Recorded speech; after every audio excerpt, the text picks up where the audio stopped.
Irmãos, a gente está numa campanha e hoje é a nossa segunda semana, ok? A nossa segunda semana dessa campanha, riquezas e honra. Amém? Eu profetizo sobre a tua vida, longevidade, aleluia, riquezas e honra. Então, rapidamente, a paz de Cristo, abra sua Bíblia lá em 1 de Pedro, capítulo 1, rapidamente. Pode ficar tranquilo que hoje a gente não vai levar. Glória ao nome do Senhor. Hoje tem uma jovem nos visitando, acho que é Raquel. Raquel e Ana Carolina. Calma, jovem, para que isso tudo? Só falando a Carolina. Aleluia, graças a Deus. Amém, igreja? Começou a chover lá, não vai embora agora não, tá bom? Enfim, 1 de Pedro, capítulo 1, eu quero ler apenas o versículo 24 e o versículo 25, que diz assim, 1 de Pedro, é 1 de Pedro, capítulo 1, versículo 24 e 25. Diz assim, porque toda a carne é como a erva, e toda a glória do homem como a flor da erva. Secou-se a erva e caiu a sua flor. Mas a palavra do Senhor permanece para sempre. E esta é a palavra que entre vós foi evangelizada. Diga-se comigo, Espírito de Deus, me faça entender que a vida é breve e eu não posso desperdiçar nenhuma oportunidade que o céu me propicia. Lá em Provérbios capítulo 3, versículo 16, que é a temática principal da campanha, diz o seguinte, que na nossa mão direita Deus quer nos dar longevidade e na nossa mão esquerda Ele deseja nos conceder riqueza e honra. Então a primeira coisa, rapidamente, que você precisa entender, que nós saímos alguns anos atrás de uma pandemia. E nessa pandemia, Joyce, muitas vidas foram vitimadas. E é óbvio que com a morte dessas pessoas, muitos projetos caíram por terra. Será que aquelas pessoas imaginavam que morreriam na pandemia? Provavelmente não. E possivelmente muitas daquelas pessoas que morreram na pandemia são como nós, acabam deixando para amanhã coisas que nós devemos fazer hoje. Olha o que Pedro diz. Pedro diz que a erva seca e a folha cai, assim é a glória do homem. Então uma semente é lançada na terra, aquela semente germina, levanta-se uma erva, aquela erva amadurece, chega um momento que ela dá o seu fruto, a sua folha, e daqui a pouco ela cumpriu o seu propósito e ela morre. Nós estamos hoje aqui, na sua maioria de jovens, até porque Deus tem liberado uma palavra profética sobre essa igreja, que Deus iria realizar um grande avivamento nessa casa através da juventude. Então, quando nós olhamos para a vida dos jovens, o que a gente imagina? Uma vida toda, mais baixo aí, uma vida toda pela frente. Só que nós precisamos entender que na pandemia também morreram jovens. Mas pastor, eu não posso ficar com essa neurose achando que eu posso morrer a qualquer momento. É óbvio que você não deve ficar com essa neurose, mas você precisa considerar essa oportunidade. Então, se essa oportunidade ela pode chegar para qualquer um de nós, como nós precisamos viver a vida? Nos permitindo ser guiado pelo Espírito, para que Deus nos leve a lugares que o Senhor nos faça experimentar de tudo aquilo que Ele deseja para a nossa vida. Uma das coisas que a gente ouve muito na sociedade é: nós precisamos deixar um legado. E sabe o que é legado? Aleluia! É deixar uma história, um rastro a inspirar. É deixar de verdade um rastro a inspirar. Aí você vai pensar: não, pastor, se eu conseguir escrever um livro, se eu conseguir plantar uma árvore, e se eu conseguir ter um filho, eu já fiz história. Só que nem todo mundo foi chamado para escrever um livro. Plantar uma árvore, todos nós podemos plantar. E ter um filho depois de casado, isso é possível. Só que esse é o discurso da nossa sociedade: escrever um livro, plantar uma árvore e ter um filho. Só que Deus tem planos muito maiores para a nossa vida. A Bíblia fala de um homem chamado Jeremias, e o Senhor chega para ele na sua juventude e diz para ele: eu te chamei para ser um profeta, e eu irei realizar uma grande obra na sua vida. Mas aí, o que Jeremias diz, Alô, para o Senhor? Deus, eu sou uma criança. Costumeiramente nós temos o hábito de procrastinar, de deixar para depois, porque nós não queremos assumir uma responsabilidade. Vamos estudar para fazer uma faculdade? Não tenho competência para isso não. Vamos fazer um curso técnico? Eu acho que meu tempo já passou. Olha, Deus quer te usar poderosamente. Eu me sinto tão pequenininha, eu não tenho competência. Quem trabalha para alienar a nossa mente é Satanás. Quem está entendendo, diga graças a Deus.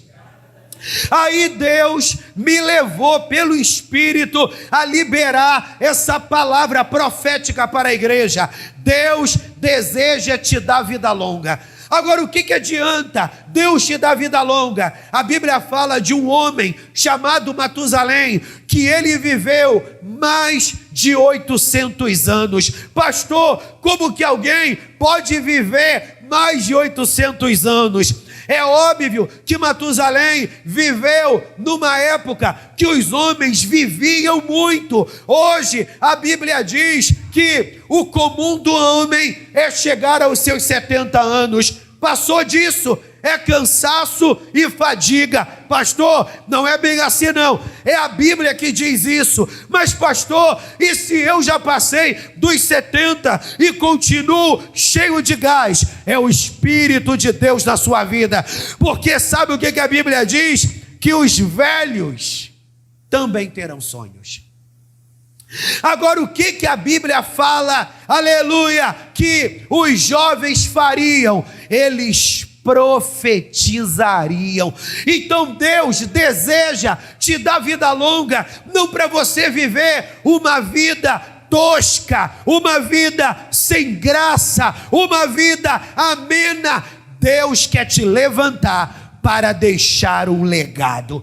Legado é aquilo que está associado a uma história a inspirar. Diga para a pessoa que está próximo de você: Deus quer escrever uma história através da tua vida para inspirar a vida de muitas outras pessoas.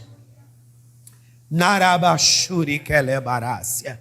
Mas pastor, não é possível eu escrever uma história a inspirar. Eu sou pobre, não tenho muita inteligência, que nem eu ouvi uma vez de um jovem: não, eu tenho dificuldade para aprender certas coisas, eu não levo muito jeito para isso não. Meu irmão, todos nós temos as nossas limitações intelectuais, todos nós temos as nossas limitações físicas, só que a presença de Deus, Enzo, vem sobre a nossa vida para nos fazer superar as nossas limitações, para nos fazer superar todos os prognósticos. como que a Bíblia nos chama. Paulo diz que nós somos atletas, e como que o atleta vive a vida? Superando. As meninas que estão aqui, algumas delas fazem parte da dança, e eu fico pensando, aleluia, claro que elas não são profissionais, mas vai que daqui a pouco elas se profissionalizam. E uma coisa que me chama a atenção, Sâmara, aleluia, para esse pessoal que trabalha com balé e trabalha com dança, como é que essas mulheres conseguem ficar na ponta do dedo? Já pensou nisso, Joyce? Como é que elas conseguem ficar com o peso do corpo na ponta do dedo? Gente, é muita loucura. Aleluia, não é muita loucura, não, é muito treinamento. E uma vez eu estava assistindo uma reportagem no Fantástico, e uma bailarina bem sucedida desenrolou aquele treco que tem lá no pé, e ela mostrou as marcas. Ela mostrou as marcas. Então aquilo que a gente vê, muito belo, aleluia, muito interessante. Ai, eu queria fazer o que ela está fazendo, mas você não sabe que tipo de preço que ela pagou. Só que nós temos muitas das vezes uma mentalidade tacanha, e a gente não quer pagar preço. Nós queremos dormir pobre e acordar rico. A gente quer dormir burro e acordar inteligente. A gente quer dormir, aleluia, de um jeito, dormir magro, melhor, dormir gordo e acordar magro. Seria muito legal se fosse assim. Mas não é assim. Então não adianta nada Deus nos dar vida longa para a gente viver uma vida opaca, uma vida sem graça. Porque quando nós olhamos para a vida de Matusalém, como Matusalém é lembrado, Lourdes? Como um homem que apenas viveu muito. Não se fala de nenhum grande feito de Matusalém. Ele simplesmente foi um cara que viveu muito. O que isso prova? Que não adianta nada você pedir a Deus longevidade para não ter uma vida a inspirar a outros. Quando nós olhamos para a vida de Jeremias, ele tenta fugir do chamado, Deus o desperta para que ele perceba o seu potencial, ele se rende à vontade do Senhor. E quando nós olhamos para Jeremias, ele pagou um preço, mas ele deixou um legado. Quando nós olhamos para José, ele pagou um preço, mas ele deixou um legado. Quando nós olhamos para Jesus, ele pagou um preço, mas deixou um legado. Quando nós olhamos para o apóstolo Paulo, ele pagou um preço, mas deixou um legado. Quando olhamos para a mulher do fluxo de sangue, ela pagou um preço, mas ela deixou um legado. Aí o versículo 25 diz: mas a palavra do Senhor permanece para sempre, e esta é a palavra que entre vós foi evangelizada. Quando Pedro escreveu essa carta, aleluia, para algumas igrejas, o que Pedro estava querendo inspirar o povo diante do sofrimento, vocês estão pensando em desistir, mas diante do sofrimento, se santifiquem, para que vocês recebam graça de Deus e consigam tornar verdade essa palavra que foi trazida até vocês quando vocês foram evangelizados. E o que a palavra diz? Romanos capítulo 8, versículo 31 ou 32 diz: se Deus é por nós, quem será contra nós? Numa das cartas de Paulo também diz: mas em todas estas coisas somos mais do que vencedores por aquele que nos amou. Prossigo para o alvo, para o prêmio da soberana vocação de Deus. Sabe o que isso tem a nos dizer? Que homens com propósito, eles caminham olhando para frente, eles caminham olhando para Deus. Então a palavra diz que na minha mão direita Deus vai me dar longevidade. Eu estava falando um dia desses aqui na igreja, na abertura da campanha. A mão direita, aleluia, para nós ocidentais, é a mão da força. Porque nós ocidentais, na maioria, somos destros. Mas os judeus, na sua maioria, eles não são destros, eles são canhotos. Então, o que é para a gente a mão da força? Para o judeu, a mão direita é a mão da fragilidade.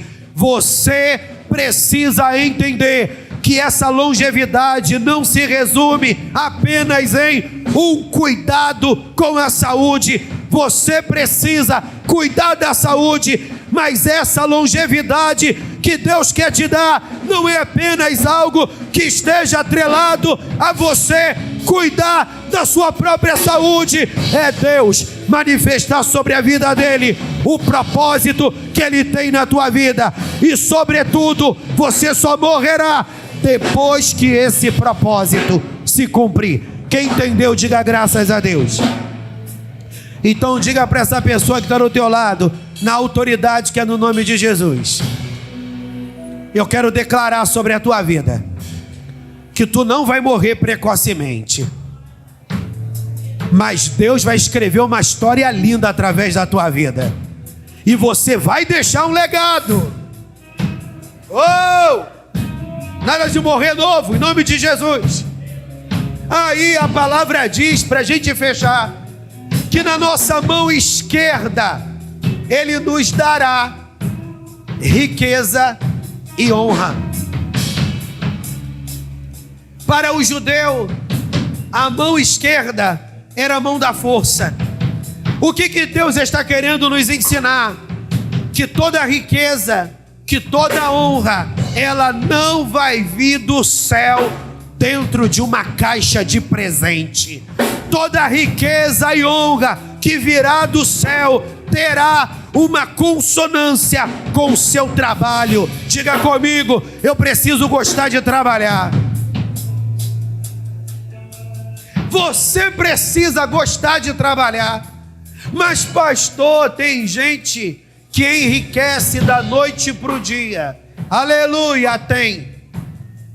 Mas no meio de mais de 200 milhões de brasileiros, quantas pessoas enriquecem da noite para o dia?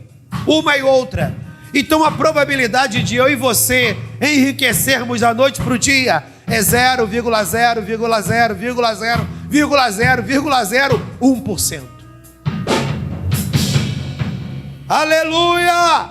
Então isso significa que Deus deseja trazer riqueza para a tua vida, te dando condições e inteligência para você conquistar, te dando sabedoria e inteligência para você conquistar. Mas pastor, a Bíblia fala que Salomão, antes dele reinar, assumir o trono, ele fez uma oração: Senhor, eu não quero que tu me dê um exército poderoso, eu não quero que nesse momento tu me faça prevalecer sobre os meus inimigos. Senhor, o que eu quero é sabedoria para cumprir com primor a carreira que tu me tem confiado. Senhor, eu quero sabedoria para cumprir com excelência o que tu tens me confiado. Mas aí você vai ler em Provérbios e em Eclesiastes, que nos ensina que o princípio da sabedoria é o temor a Deus. Então a gente pode dizer que a sabedoria, Lavínia, é o Senhor. Diga comigo: o Senhor Todo-Poderoso é a fonte de toda a sabedoria. Aí quando Salomão diz: Senhor, me dá sabedoria, sabe o que Deus fez, Lourdes? Já que você me pediu sabedoria. Eu não vou te dar apenas sabedoria, eu vou te dar riquezas. Sabe o que significa? Que quando eu decido colocar Deus em meus projetos, quando eu decido colocar Deus à frente de meus projetos, Deus abre portas, Deus coloca pessoas no nosso caminho para nos abençoar. Então toma posse dessa certeza. Deus quer trazer riquezas e honra para a tua vida. Quem crê, diga graças a Deus. Eu não sei se Deus vai me fazer ficar rico, que nem a Milena deseja isso. Se Deus tem isso com ela, que ela prospere. Hélio Anderson, eu não sei se Deus quer me deixar rico. Joyce, mas se Ele só, aleluia, me der um pouco mais, já é o suficiente. Eu não estou querendo pregar contra a riqueza, não é isso que eu quero dizer. Aleluia, eu ouvi de uma pessoa uma palavra, Júnior, e é verdade. Às vezes nós ficamos muito preocupados com o dinheiro. Aleluia, pastor, o dinheiro só está na mão dos ricos. Não, o dinheiro está nas mãos do Senhor, e se Ele quiser, Ele pode fazer dinheiro chegar nas tuas mãos. Eu tenho fé para isso, porque eu já vivi inúmeras experiências de não imaginar que aquele dinheiro chegaria, e ele chegou, porque Deus é grande e Ele opera maravilhas. E para a gente fechar, uma das coisas que Deus quer trazer para a nossa vida também é honra. Riqueza e honra é na mão esquerda. Existem pessoas que elas terão muita dificuldade de prosperar, porque elas não entendem o caminho do dinheiro. Pega isso aí, jovem. Aleluia! Elas não entendem o caminho do dinheiro. Bendito seja o nome do Senhor. Como é que algumas pessoas, aleluia, entendem o caminho do dinheiro? Botar na poupança, economizar, guardar, guardar, guardar, guardar. Só que a Bíblia fala que o caminho da prosperidade não é apenas guardar, mas é liberar a parte que pertence ao Senhor. Nós precisamos entender que o princípio da prosperidade está na honra ao Senhor, e o princípio da prosperidade também está em abençoar o meu próximo. Se Deus chegasse para você hoje e dissesse para você, se coloque de pé. Se Deus chegasse para você hoje e dissesse agora, pega R$1.000 na sua conta e abençoe a vida do presbítero William. Não vou nem falar para mim, para você não achar que eu estou legislando em casa própria. Se Deus chegar para você, mais suave, se Deus chegar para você e dizer, pega R$1.000 que tem na tua conta e libera sobre a vida do meu servo William, você faria? Muitos de nós iria dizer, Senhor, esse dinheiro que eu tenho aqui é para pagar, aleluia, a compra, é para eu pagar aquela parcela do armário, aleluia, Senhor, esse dinheiro aqui é para eu viajar. E a gente acaba não fazendo o que Deus mandou a gente fazer. Nós precisamos aprender a experimentar do princípio da liberalidade. E o princípio da liberalidade está em semear. Aleluia! Quando nós olhamos para a vida dos grandes homens na Bíblia, que prosperaram, eles prosperaram porque eles entenderam o princípio do dar. E isso é tão real que a Bíblia fala sobre uma rainha riquíssima. Salomão já era riquíssimo. E ela falou para Salomão, eu quero abençoar você. Meu irmão, humanamente falando, Salomão precisava de alguém que o abençoasse. Me poupe. Aleluia! Mas por que Deus levantou aquela mulher para abençoar Salomão? Para que Salomão entendesse o princípio da honra, e para que ele entendesse que ele também deveria fazer o mesmo.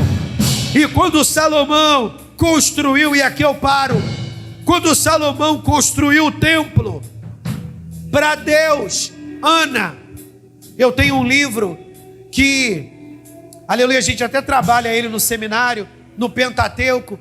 Esse livro faz um cálculo, Joyce, de tudo que a Bíblia fala que foi gasto para a construção do templo. E esse livro, esses valores é corrigidos em reais. Amém, igreja? Claro que esse livro é antigo.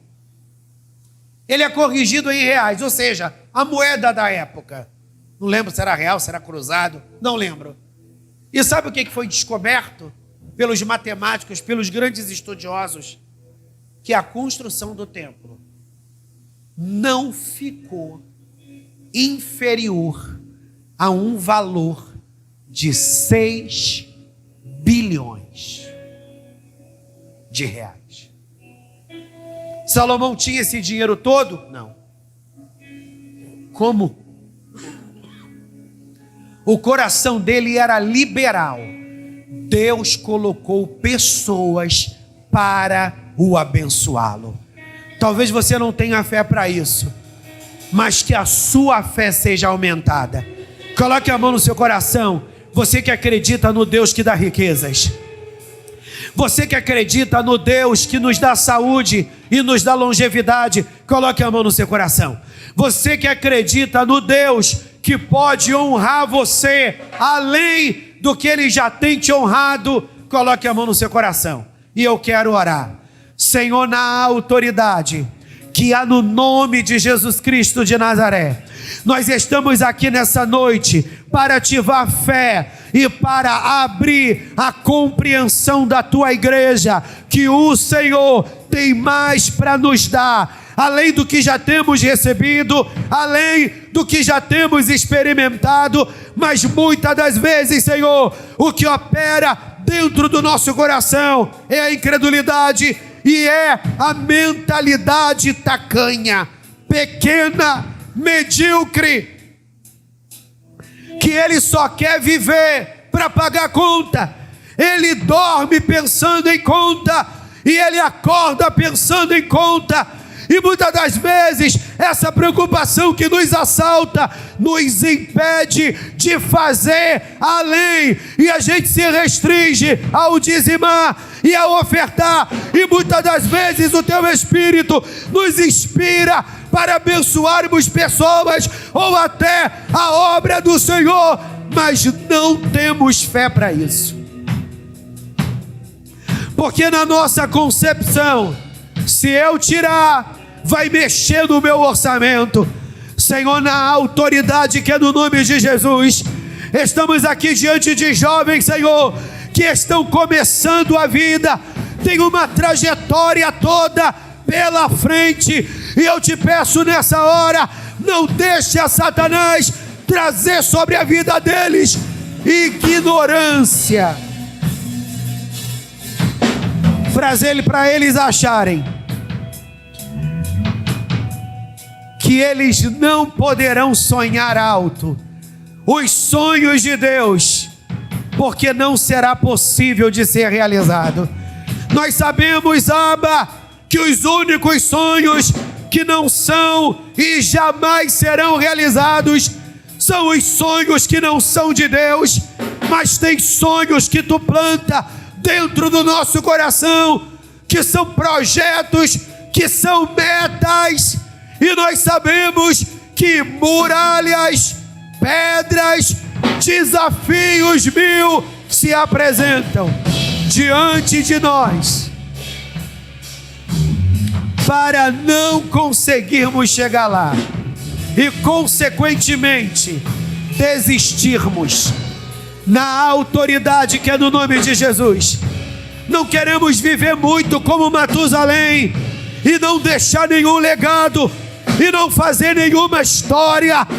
Nós queremos viver, experimentar da longevidade, mas nós queremos ter uma história a contar e a inspirar. A erva é plantada, ela cresce, floresce e morre.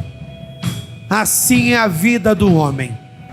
Mas nesse intervalo de tempo entre o nascer e o viver, concede-nos sabedoria para não vivermos de maneira inconsequente, mas para vivermos a gosto de Deus, em nome de Jesus. Você pode celebrar a Deus com as suas palmas. Vão para casa.